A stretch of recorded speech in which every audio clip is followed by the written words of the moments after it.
Hello and welcome to Module 2 of this workshop.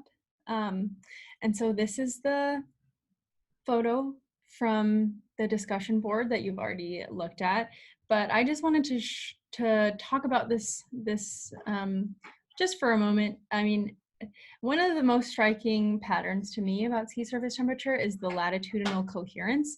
So there's these similar temperatures at the same latitude. And there are deviations from that, like you can see this streak and here and down here. And those deviations are related to the ocean currents. And so a lot of why the sea surface temperature looks the way that it does is because we know there's more incoming radiation. There's more solar radiation coming in at the equator versus the poles. So that's why we have that gradient in latitude. But then the deviations from that are really interesting because they indicate that the water is moving around. So here is a picture of the major ocean surface currents. And first off, we can notice a few patterns. There's this, in each ocean basin in the subtropics, there's this gyre. Where's my mouse? There it is. There's a gyre that rotates clockwise in the subtropics in the Atlantic, in the South Atlantic, the North Atlantic, the South Atlantic, the North Pacific, and the South Pacific. And then in the subpolar regions in the north, we have a gyre that rotates counterclockwise in the opposite direction. So the Pacific's kind of hard because this figure cuts it off, but here we have the Alaskan current going north and then over, and then it turns into the Oyashio and it comes south and then across. And similarly in the Atlantic, we have this northward flow that comes back south. And then in the south, in the Southern Ocean, we have the Antarctic circumpolar current, and that current goes all the way around Antarctica in a clockwise manner. So why do the ocean currents look like this? And the short answer is that there are winds blowing on the surface of the ocean and they impart their momentum onto the water and push the water around. But there's a few steps that between the wind forcing onto the surface of the ocean, that's wind stress, and the ocean actually moving. And this is the fun part. So it all starts from the wind stress, but then there's a few other factors involved, like, for example, the rotation of the Earth. And so there's this apparent force that's acting on the motion of fluids on Earth, and that's the Coriolis force. And the Coriolis force has to do with how quickly the Earth is rotating. And so here is a quick video that I'll play, and it's just showing the relative rotation rates of all the planets in the solar system. So Mercury and Venus up here rotate very slowly. Earth, Mars are rotating at about the same rate. And then Jupiter is just whipping around and it's rotating very, very quickly. And so these different rates of rotation lead to each of these different planets having a different Coriolis force.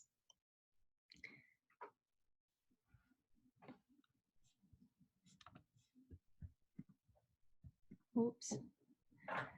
The Coriolis force acts to deflect objects that are moving, or not even just objects. You can think of like a parcel of water in the ocean or a parcel of air in the atmosphere. As it's moving, the Coriolis force will deflect that parcel to the right of its direction of motion in the northern hemisphere. And in the southern hemisphere, it acts to push that parcel to the left of its direction of motion. So, for example, oh, and another thing to mention is that the Coriolis force is 0 at the equator and it increases in magnitude as you move towards the poles. So up here at 60 degrees of latitude, you have something moving to the east. The Coriolis force is going to act to deflect it to the south or to the right of the direction of motion. Whereas if you flipped that around and thought about the southern hemisphere, which I don't have on this picture, sorry, and if something were moving to the east in the southern hemisphere, it would get deflected to the left of its direction of motion, or it would get deflected north. And so this happens in the ocean as well. And so wind that's blowing on the surface of the ocean is actually going to result in a surface current at the very, very top of the ocean that's deflected to the right by about 45 degrees to the direction of the wind. So the wind is dragging on this water, but the Coriolis force is deflecting the motion of that water to the right of its direction of motion. So we actually end up with a surface current that is offset from the wind. And then you can sort of think of this top layer of water as a, like, I don't know, maybe like a stack of pancakes. So you have a bunch of layers of water on top of each other, and each subsequent layer of water is pulling along the layer just directly below it. So if you think you had like the pancake on top and you turned it, the one below it would turn a little bit as well, and the one below that would turn a bit as well, but maybe it would turn less. So that's what, I don't know if that was a good analogy. Anyways, so this layer of water, each subsequent layer is spiraling a bit to the right from the layer of water above it. So the layer of water above is imparting momentum to the layer of water below, and that is pulling it in a certain direction, and then the Coriolis deflects it to the right of the water above it. So what happens is you end up with this spiral current. This is called an Ekman spiral, where you end up with deeper and deeper layers of water getting deflected more and more to the right, or in the southern hemisphere, getting deflected more and more to the left. And what ends up happening is that you get a net transport of water that's 90 degrees to the direction of the wind. So if you have wind blowing to the north, let's say this is the north, your water in the northern hemisphere is actually going to end up flowing to the east. And then if this were the southern hemisphere and you had wind blowing to the north, your water would be deflected to the west. So let's come back to this map of the global observed surface wind stresses, and we can start to think about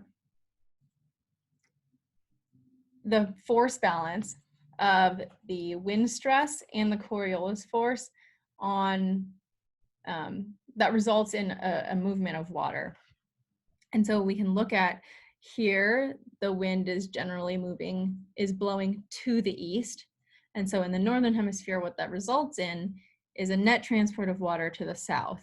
And then, for example, here we have winds blowing to the west, and since we're in the southern hemisphere, the motion of the water will be deflected 90 degrees to the left of that wind, and so the net transport of water is going to actually be to the south. And this is the Ekman transport, just basically because this guy named Ekman is the one who discovered this relationship between the wind stress and the water transport.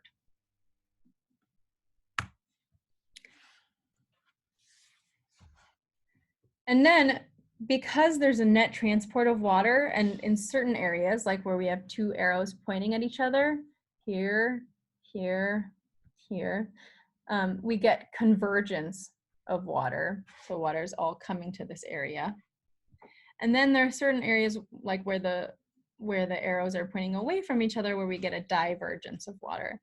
And so this has impacts on the sea surface height in the ocean. And maybe we can pause for a moment and you can think about where you think sea surface height will be high and where you think sea surface height will be low on this map.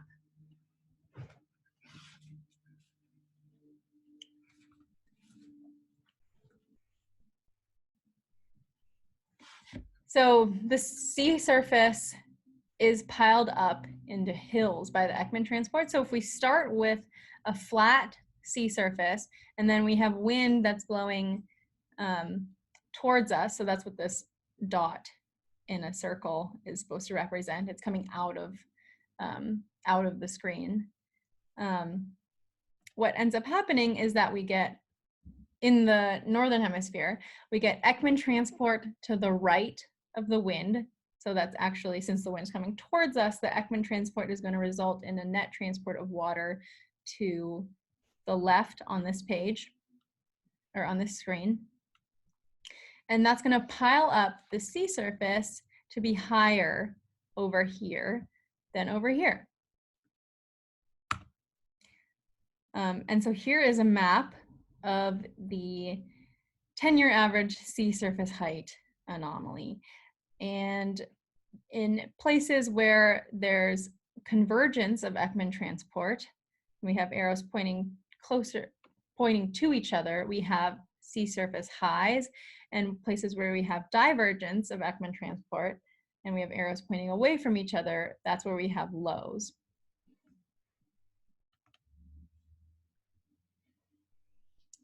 So these sea surface height anomalies from this dashed sea surface mean value result in differences in pressure in different areas of the ocean.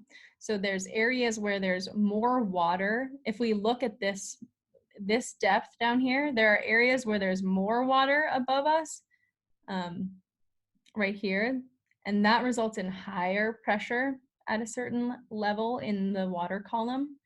And then there are going to be areas where there's less water above, where there's a low sea surface height, and that will result in low pressure.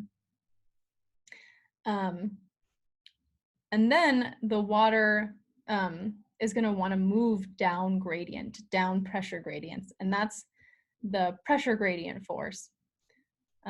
It's just a down gradient movement of water. So water will want to move from this high pressure location and flow towards low pressure. But then we can't forget about the Coriolis force again. And so the Coriolis force actually acts on this water that's flowing from high to low pressure. And instead of flowing to the right of our screens, the Coriolis force is going to deflect that water 90 degrees to the right of its direction of motion. So the water is actually going to end up flowing out of the screen, which is the same direction indicated as the wind, but there's quite a few steps in between to get to that direction of flow. So where there are levels, so in the real ocean, where there are places where the sea surface is high, that's where there are regions of high pressure. And then when the sea surface is low, that's the low pressure. And these yellow arrows that I've drawn in are showing the direction of flow, the direction of the pressure gradient force. So the water under this high pressure is going to want to flow to this region that's low pressure. And then maybe take a moment and think about a couple of these arrows, which way the flow, the net transport of water is actually going to end up going due to the Coriolis force.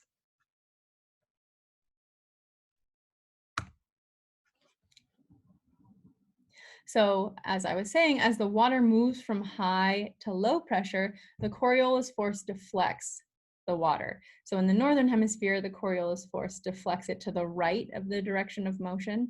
So the water, instead of moving from west to east here, is actually moving southward. And then here in the southern hemisphere, the water is deflected to the left of the direction of motion. So instead of moving from west to east, it's actually moving south. And then down here near Antarctica, there's very low sea surface height near the continent of Antarctica. And so there's very low pressure there. And instead of the water flowing from north to south, it's deflected to the left of its flow and ends up moving towards the east around Antarctica in clockwise fashion. So if you kind of do that all over the place on this map, you end up with flows that look like these gyres that I've drawn in here. And this is just from wind blowing on the water, being balanced by the Coriolis force, piling up mountains and valleys of sea surface height, creating a pressure gradient force, and then the Coriolis force balancing the water that's flowing down the pressure gradient. And this picture here that we've drawn looks a lot like the picture that I showed you at the start of this of the major ocean surface currents.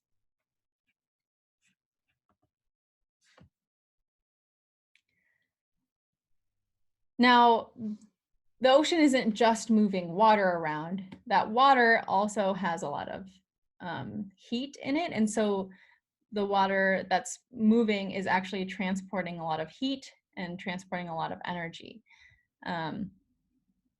So the wind-driven circulation actually contributes a lot to the redistribution of energy within the climate system. And so if we look at a very good example of that is if you look at the Pacific, and or if you look at the total ocean heat transport, and you'll have to forgive me, I think maybe this is the first time this figure is popping up, so maybe I should describe it a bit better. So the x-axis here is just showing latitude, and then the y-axis is showing the amount of heat transport that's occurring at that latitude, and positive numbers represent northward movement of heat, and negative numbers represent southward movement of heat. And this is, the black line is the total amount of heat that's moved around by the ocean, and then the colors are the heat transport broken up by ocean basin. The wind-driven circulation is pretty confined to the surface of the ocean, but it moves around a lot of heat because a lot of the energy, a lot of the heat in the ocean is in the upper 100 or so meters, just because it is in contact with the atmosphere, and there's more exchange of heat between atmosphere and ocean at the surface. And so these bumps in this heat transport plot that are in the subtropics, that is movement of heat that is done by this wind-driven circulation. So it's very important for redistributing the energy in the climate system.